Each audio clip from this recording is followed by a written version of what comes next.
Hello everyone, welcome back to another election prediction video. This time we have President Joe Biden up against Nikki Haley, who I currently think is probably one of the stronger Republican candidates. I mean, we could just look at Real Clear Politics.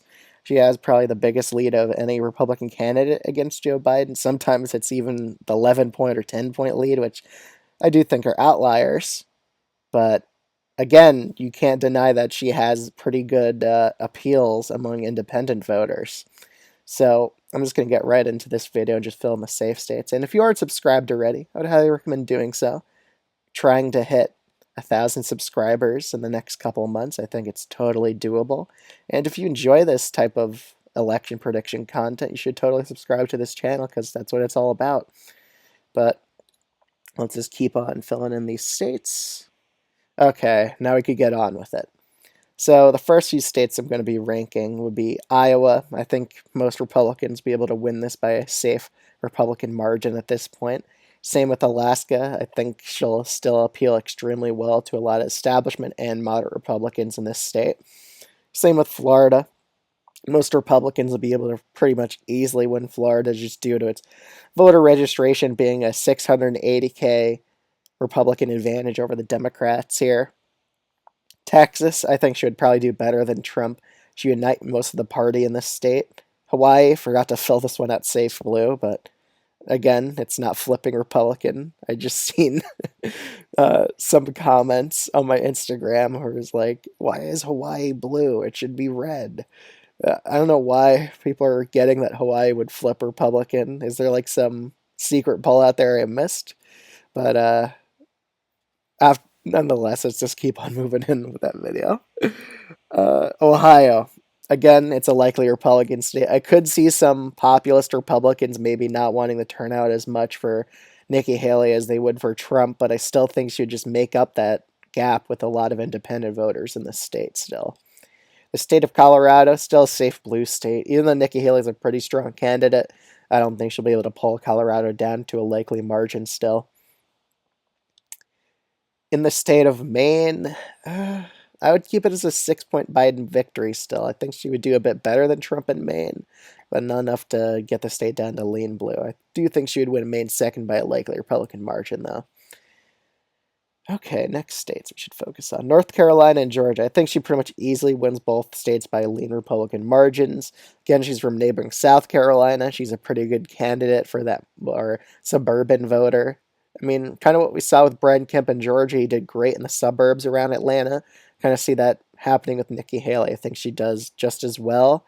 But again, there's going to be a lot more Democrats turning out, which is why it's not a likely GOP state.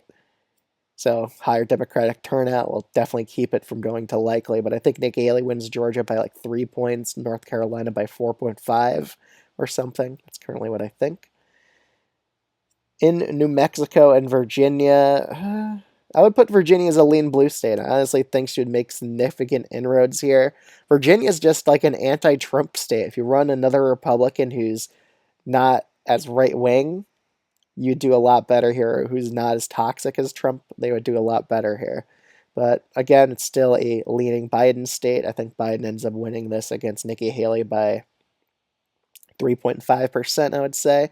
New Mexico, on the other hand, would it go down to lean blue? No, I kind of doubt it. I still think it would be a Biden 5.5% state in favor of him.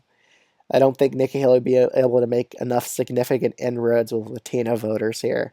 But in Arizona and Nevada, I think she does pretty well with independent voters here, especially with those undecideds. I think she'll be able to win both states pretty narrowly, especially with her more moderate stance on abortion. Pro-choice voters would be more willing to vote for her in the state of Nevada, which is a very pro-choice state. So I think that moderate stance actually helps her out here in Nevada. In Nebraska's second, I think she would actually narrowly flip the district against Joe Biden. I think she has a pretty decent coalition of suburban voters that I think she could flip this district that's typically trending blue in favor of her. In Minnesota, I have this as a lean blue state just because Biden's underperforming everywhere. I think she will also underperform in Minnesota. In Wisconsin, I have this as a lean GOP state, even though it's a very populous state and Nikki Haley's more establishment. I still think she would do pretty well with the more independent types of voters here just win them over against Joe Biden. She's a much younger candidate, and I think that would kind of show in the debate stage, honestly. Same with New Hampshire. She isn't Trump, and that's probably a positive in the state of New Hampshire, which is pretty anti-Trump. So I think she would also be able to narrowly flip the state into her column. Same with Pennsylvania. Even though she wouldn't turn out the populist voters, it would probably be a more closer state. I would have it as a tilt GOP flip in favor of her. However, in Michigan, due to that weakness among populist types of voters, I think Biden will be able to hold on to the state, even with Nikki Haley's gains in independence. I still think Biden would end up winning Michigan against her. So this is my current prediction for a Biden v. Haley matchup. Let me know what you think of this video in the comments below, and if you aren't subscribed already, you should totally do so. But other than that, I'll see you all in the next video.